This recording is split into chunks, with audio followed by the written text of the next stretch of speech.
Hi all, cab ഡോക്ടറിൻ്റെ post mortem pre മാർക്കറ്റിലേക്ക് എല്ലാവർക്കും സ്വാഗതം. ഇന്ന് എനിക്കറിയാം നിങ്ങൾക്ക് നിരാശയുടെ ദിവസം ആണെന്നാണ് എൻ്റെ വിശ്വാസം. നിരാശയായിരിക്കാം. കാരണം ഇന്നലെ ആരെങ്കിലും ഈ ഹോൾഡ് ചെയ്യുന്നവർക്ക് ഒരു പക്ഷെങ്കിൽ എന്തെങ്കിലും ഒരു മെച്ചം ഉണ്ടായി കാണാം. മെച്ചം ഉണ്ടായി കാണാമെന്ന് പറഞ്ഞാൽ ആദ്യത്തെ 15 മിനിറ്റിനകം നിങ്ങൾ ഇറങ്ങിയെങ്കിൽ നിങ്ങൾക്ക് എന്തെങ്കിലും ഒരു മെച്ചം ഉണ്ടായി എന്ന് വിശ്വസിക്കുന്നു. ഇല്ലെങ്കിൽ ഇന്ന് നിങ്ങൾ പി ഹോൾഡ് ചെയ്തവർക്കും സി ഹോൾഡ് ചെയ്തവർക്കും ഓക്കെ ഒരുപോലെ തന്നെ നഷ്ടം ഉണ്ടായ ദിവസം ആണ് എന്നുള്ള കാര്യം നിങ്ങൾ പറയാതെ തന്നെ എനിക്കറിയാം. അപ്പോൾ ആരും പറഞ്ഞ് പഠിപ്പിക്കേണ്ട കാര്യമൊന്നുമില്ല.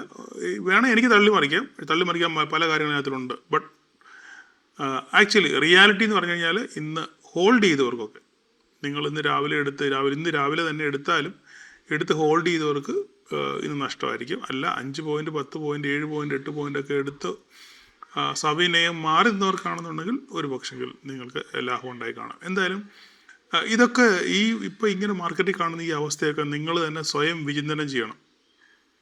സ്വയം എത്ര കിട്ടിയാലും നമ്മൾ പഠിക്കുകയില്ല, അത് വേറൊരു സ്വഭാവം. നമ്മുടെ മലയാളിയുടെ പ്രത്യേക ഒരു സ്വഭാവ സവിശേഷതയാണ്. എത്ര കിട്ടിയാലും പഠിക്കുകയില്ല എന്ന് പിന്നെയും ശങ്കരനഗേനാണത് കോക്കനട്ട് ട്രീ എന്ന് പറയുന്ന പോലെ പഠിക്കുകയില്ല.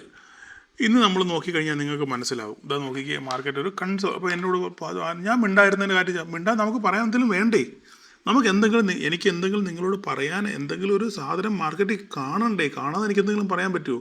അതിനിടെ പലവരും സാറേ എന്താ മിണ്ടാത്തേ, സാറിൻ്റെ വോയിസ് കേൾക്കുന്നില്ലല്ലോ, സാർ ഇവിടെ ഇല്ലേ? ഇതെങ്ങനെയൊക്കെ പറഞ്ഞിട്ടൊന്നും യാതൊരു കാര്യമില്ല. ഞാൻ എല്ലാം കണ്ടും നോക്കിക്കൊണ്ടിരിക്കുകയാണ്. പക്ഷേ എനിക്ക് എന്തെങ്കിലും പറയാൻ വേണ്ടേ?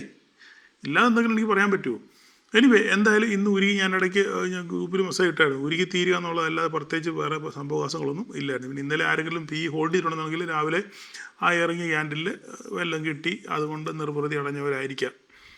എനിവേ, എന്തായാലും നാളെ നമുക്ക് ട്രേഡ് ഇല്ല, ഗ്രൂപ്പിൽ ഒരു അപ്ഡേറ്റും കാണത്തില്ല. കാരണം നമ്മളൊരു സിസ്റ്റത്തിനകത്ത് നിൽക്കുമ്പം ആ സിസ്റ്റത്തിനോട് നമ്മൾ എന്താ കാണിക്കേണ്ടത്, ഒരു മാന്യത അല്ലെങ്കിൽ ഒരു നീതി പുലർത്തുക എന്നുള്ളത് എൻ്റെ ഒരു പോളിസിയാണ്. അതുകൊണ്ട് ഇപ്പം നമ്മുടെ ഇന്ത്യ ആകമാനം നാളെ റീറ്റെയിലേഴ്സ് ട്രേഡ് ചെയ്യുന്നില്ല എന്ന് പറയുന്ന ഒരു ക്യാമ്പയിനാണ്. അപ്പോൾ ആ ക്യാമ്പയിനകത്ത് ഞാൻ പങ്കെടുക്കുന്നു. അപ്പോൾ എൻ്റെ കമ്മ്യൂണിറ്റിയിലുള്ളവരും അതിൽ പങ്കെടുക്കണമെന്നാണ് എൻ്റെ ആഗ്രഹം, എൻ്റെ വ്യക്തിപരമായ ആഗ്രഹമാണ്. അതിപ്പം നിങ്ങൾക്ക് ചിലപ്പം വിരുദ്ധ അഭിപ്രായം ഉണ്ടാകാം. എങ്കിലും നാളെ എന്തായാലും എൻ്റെ ഭാഗത്തുനിന്ന് യാതൊരുവിധ അപ്ഡേറ്റ്, നാളെ വൈകിട്ട് പ്രീ മാർക്കറ്റ് കാണും.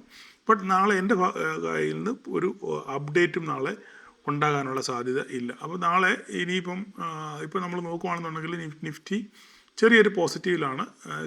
പിന്നെ US മാർക്കറ്റും ഒരു പോസിറ്റീവ് ട്രെൻഡിലാണ് ഓടുന്നത്. ഇന്നലെയൊക്കെ ഭയങ്കരമായിട്ട് ക്രൂഡൊക്കെ വലിഞ്ഞു വെച്ച് കയറിയായിരുന്നു. കാരണം സാധാരണ രീതിയിൽ കോമ്പൻസേഷൻ ചോദിക്കേണ്ടത് ആരാണ്? നാശനഷ്ടങ്ങൾ കൂടുതലുണ്ടായത് ഇറാനാണ്. അപ്പോൾ കോമ്പൻസേഷൻ ചോദിക്കേണ്ടത് ഇറാനാണ്. പക്ഷേ ഇന്നലെ ഒരു വിരോധാഭാസം പോലെ തന്നെ നമ്മുടെ ട്രംപ് കോമ്പൻസേഷൻ ചോദിച്ചു. അപ്പോൾ ഇതൊക്കെ എവിടെ ചെന്ന് നിൽക്കുന്നുള്ള കാര്യം നമുക്കറിയത്തില്ല. അപ്പോൾ അതിനിടയിൽ ഇറാൻ പറഞ്ഞു യാതൊരുവിധ ചർച്ചയും ഞങ്ങൾ US നടത്തുന്നില്ല എന്നൊരു ഡയലോഗ് അവരുടെ ഭാഗത്ത് വന്നു. ഇപ്പം കുറച്ച് മുന്നേ ഒരു ഡയലോഗ് വന്നു, പാകിസ്ഥാൻ നേരെ ടെഹ്റാനിൽ പോയിട്ടുണ്ട്, അവിടെ ചർച്ച നടക്കുന്നുണ്ട്, ഒരു സമവായം ഉണ്ടാകും എന്നൊക്കെ പറഞ്ഞു. അപ്പോൾ ഇരിക്കുന്നതിനിടെ പല സ്വഭാവ സവിശേഷതകളും പല ന്യൂസുകളാണ് വരുന്നത്. ഏത് വിശ്വസിക്കണം ഏത് വിശ്വസിക്കേണ്ട എന്ന് നമുക്ക് അറിയത്തില്ല. അപ്പോൾ കഴിഞ്ഞ ദിവസം ഞാൻ ട്രേഡ് ചെയ്തപ്പോൾ കഴിഞ്ഞ ദിവസങ്ങളൊക്കെ ഞാൻ പറഞ്ഞു, നിങ്ങൾ ട്രേഡ് ചെയ്യുന്നവർ ജസ്റ്റ് നിങ്ങൾ റിലയൻസിനെ ഒന്ന് ശ്രദ്ധിക്കണം എന്ന് പറഞ്ഞത്. അപ്പോൾ ഇന്നും ഒക്കെ റിലയൻസ് ഒരു നെഗറ്റീവ് ട്രെൻഡിലോട്ട്. അപ്പോൾ ഇന്നലെ നോക്കിയാൽ നമ്മളൊരു വര വരച്ചിട്ടുണ്ട്. ആ വരയ്ക്കകത്ത് തന്നെയാണ് ഇന്നും ആര് നിൽക്കുന്നത്, റിലയൻസ് നിൽക്കുന്നത്. അപ്പോൾ മേലോട്ട് പോകണോ താഴോട്ട് പോകണോ എന്നറിയാൻ വയ്യാതെ നിന്ന് വട്ടം കറങ്ങുകയാണ്. അതുപോലെ തന്നെ ബാക്കി എല്ലാ പിന്നെ സ്റ്റോക്കുകളും റിലയൻസ് ആയാലും ആക്സിസ് ആയാലും എല്ലാവരും ഒരു ഫ്ലാറ്റ് നോട്ടിലാണ് ഓടിക്കൊണ്ടിരിക്കുന്നത്. ഒരു പോസിറ്റീവ്നെസ് പറയാനായിട്ട് ഒന്നും നമ്മുടെ മുന്നിൽ ഇല്ല. അപ്പം അതുകൊണ്ടാണ് മാർക്കറ്റ് ഇന്ന് കൺസോൾട്ടേറ്റ് ചെയ്ത് ഉരുക്കുന്നത്. പ്രത്യേകിച്ച് ഇന്ന് ഒരു എക്സ്പയറി ഡേ കൂടെ ആയതുകൊണ്ട് മാക്സിമം ഉരുക്കി തീർക്കുക എന്നുള്ളത് മാത്രമായിരുന്നു അവരുടെ ലക്ഷ്യം. അവരത് സാധിച്ചെടുക്കുകയും ചെയ്തു. ഓക്കെ, അപ്പോൾ ഇനിയിപ്പം നാളെ നമ്മൾ ട്രേഡ് ചെയ്യുന്നില്ല എങ്കിലും നാളത്തെ നമ്മൾ ഒരു മാർക്കറ്റിൻ്റെ ദിശ നോക്കുകയാണെന്നുണ്ടെങ്കിൽ താഴോട്ട് നമ്മൾ വരച്ച വര, സെക്കൻഡ് വര 24,428 എന്ന് പറഞ്ഞ പോയിൻ്റ് കൃത്യമായിട്ട് വന്ന് സപ്പോർട്ട് എടുത്ത് നിൽക്കുകയാണ്. ഓക്കെ, മാർക്കറ്റ് ക്ലോസ് ചെയ്ത് 24,471 ക്ലോസ് ചെയ്തത്. അപ്പം നാളെ നോക്കണ്ട, നിങ്ങൾ വാച്ച് ചെയ്യുന്നെങ്കിൽ ചെയ്യുക, ട്രേഡ് ചെയ്യരുത്. ഓക്കെ, നാളെ നിങ്ങൾ വാച്ച് ചെയ്യേണ്ട സംഗതി എന്ന് പറഞ്ഞാൽ നാളെ അല്ലെങ്കിൽ നമുക്ക് മാർക്കറ്റ് 24,500 മുകളിൽ ക്ലോസിങ് കിട്ടണം. നാളെ ഡേ ക്യാൻഡിൽ 24,500 മുകളിൽ നിലനിന്നെങ്കിൽ മാത്രമേ നമുക്ക് ഫർദറായിട്ട് മാർക്കറ്റ് അപ്സൈഡ് പോകും എന്ന് നമുക്ക് പറയാൻ പറ്റത്തുള്ളൂ. ഇല്ലെങ്കിൽ ഇപ്പോഴും ഒരു നെഗറ്റീവ് ട്രെൻഡ് ആയിരിക്കും. 24,376 പൊട്ടിയാൽ ഒരു മേജർ സപ്പോർട്ടാണ് 24,376. ഈ 376 പൊട്ടിയാൽ നാളെ ഫർദറായിട്ട് വീണ്ടും ഒരു ഫോള് കാണും. നാളെ ഇപ്പോൾ ഇനി റീറ്റെയിലേഴ്സ് പാർട്ടിസിപ്പേറ്റ് ചെയ്യുന്നില്ല എന്ന് പറഞ്ഞു. അങ്ങനെ ഒരു പാർട്ടിസിപ്പേഷൻ ഇല്ല എന്നുണ്ടെങ്കിൽ മാർക്കറ്റ് നാളെ വോളിയം കുറവായിരിക്കും. പക്ഷേ എത്രത്തോളം അത് വർക്കൗട്ട് ആകുമെന്ന് എനിക്കറിയത്തില്ല. എന്നിവേ നമ്മൾ ഇന്ത്യ മുഴുവൻ അത് ആഹ്വാനം ചെയ്തിട്ടുണ്ട്. റീറ്റെയിലേഴ്സ് പാർട്ടിസിപ്പേറ്റ് ചെയ്യുമില്ല നമുക്കറിയത്തില്ല. എന്തായാലും നാളെ കണ്ടറിയാം എന്താണ് സംഭവിക്കാൻ പോകുന്ന കാര്യം. അപ്പം നാളെ നമുക്ക് നോക്കേണ്ട കാര്യം ഒന്നുകിൽ 376 ബ്രേക്ക് ചെയ്ത് താഴോട്ട് പോവോ, അല്ലെങ്കിൽ 24,500 ബ്രേക്ക് ചെയ്ത് മുകളിലോട്ട് പോവോ. സസ്റ്റെയിൻ ചെയ്യേണ്ടത് 24,500 മുകളിലാണ്. നമ്മൾ സസ്റ്റെയിൻ ചെയ്യുകയാണെന്നുണ്ടെങ്കിൽ ഫർദറായിട്ട് അപ്സൈഡ് പോകും. ഇല്ല 376 പൊട്ടി താഴെ പോവുകയാണെങ്കിൽ നേരെ ഫർദറായിട്ട് വീണ്ടും മാർക്കറ്റ് താഴോട്ട് പോകാനുള്ള സാധ്യത വളരെ കൂടുതലാണ്. പിന്നെ നമുക്ക് ബാങ്ക് നിഫ്റ്റിയുടെ കാര്യം പ്രത്യേകിച്ചൊന്നും പറയാനില്ല. ഇത് ആടി കളിച്ച് അതും ഈ പറഞ്ഞ പോലെ തന്നെ നിഫ്റ്റിയുടെ കൂട്ട് തന്നെ ആടി കളിച്ചിങ്ങനെ നിൽക്കുകയാണ്. നമുക്ക് ഏറ്റവും കൂടുതൽ ഒരു വിഷയം ഇന്നലെ ഞാൻ പറയാനത് വിട്ടുപോയി. പറയാനുള്ളത് അറിയിച്ചാൽ നമുക്ക് BSE ഇതിനകത്ത് നിന്ന് പോവുക. അതിനകത്ത് നിന്ന് മിഡ് ക്യാപ്പിനകത്ത് നിന്ന് നമ്മുടെ BSE പോവുകയാണ്. BSE നേരെ പോയി ചെന്ന് കയറുന്നത് എവിടെയാണ്? വലിയ മടയിലാണ്, നിഫ്റ്റി 50യിലാണ് ചെന്ന് കയറുന്നത്. ഓക്കെ, അപ്പം അതിൻ്റെ അപ്പോൾ ഈ BSE ഇവിടുന്ന് പോയി കഴിഞ്ഞ് കഴിഞ്ഞാൽ അപ്പോൾ ഒരു ചെറിയൊരു വോളറ്റാലിറ്റി ഈ നമ്മുടെ നമ്മുടെ മിഡ് ക്യാപ്പിന് കുറയും. കാരണം ഈ BSE ഒരു മര്യാദ ഇല്ലാതെ അങ്ങോട്ടും ഇങ്ങോട്ടും ഇങ്ങനെ ഷട്ടിൽ അടിച്ചുകൊണ്ടിരിക്കുകയാണ്. അപ്പോൾ ആ ഷട്ടിലടി എന്തായാലും കുറയും. ഇപ്പോഴെങ്കിലും ഇല്ലേ, സെപ്റ്റംബർ 30 ഉള്ളൂ, അന്നേ ഉള്ളൂ ഇതിൻ്റെ അങ്ങോട്ടുള്ള പോക്ക്.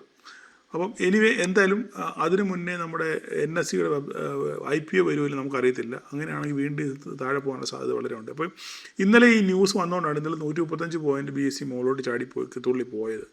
എന്തായാലും ഇന്നൊരു ഫ്ലാറ്റ് നോട്ടിലാണ്. ജസ്റ്റ് നിങ്ങൾ അറിവിലേക്ക് പറഞ്ഞെന്ന് മാത്രമേ ഉള്ളൂ. അപ്പോൾ അതിന് പകരം വേറെ പല സ്റ്റോക്കുകൾ മിഡ് ക്യാപ്പിനകത്തിലുള്ള ആഡ് ചെയ്യപ്പെടുന്നുണ്ട്. എനിക്ക് കറക്റ്റ് ഓർമ്മ കിട്ടുന്നില്ല ഏതൊക്കെ സ്റ്റോക്കുകളുടെ കാര്യം ഞാൻ പറയുന്നത് കേട്ടായിരുന്നു. ഓക്കെ, എനിവേ എന്തായാലും ഇപ്പോഴേ ഇല്ല, സെപ്റ്റംബർ 30 ഉള്ളൂ.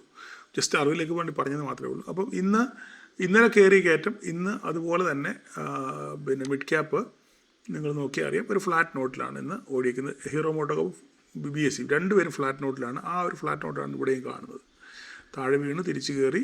ഇത് നെഗറ്റീവിൽ പോയായിരുന്നു BSE, നോക്കിയാൽ മനസ്സിലാവും.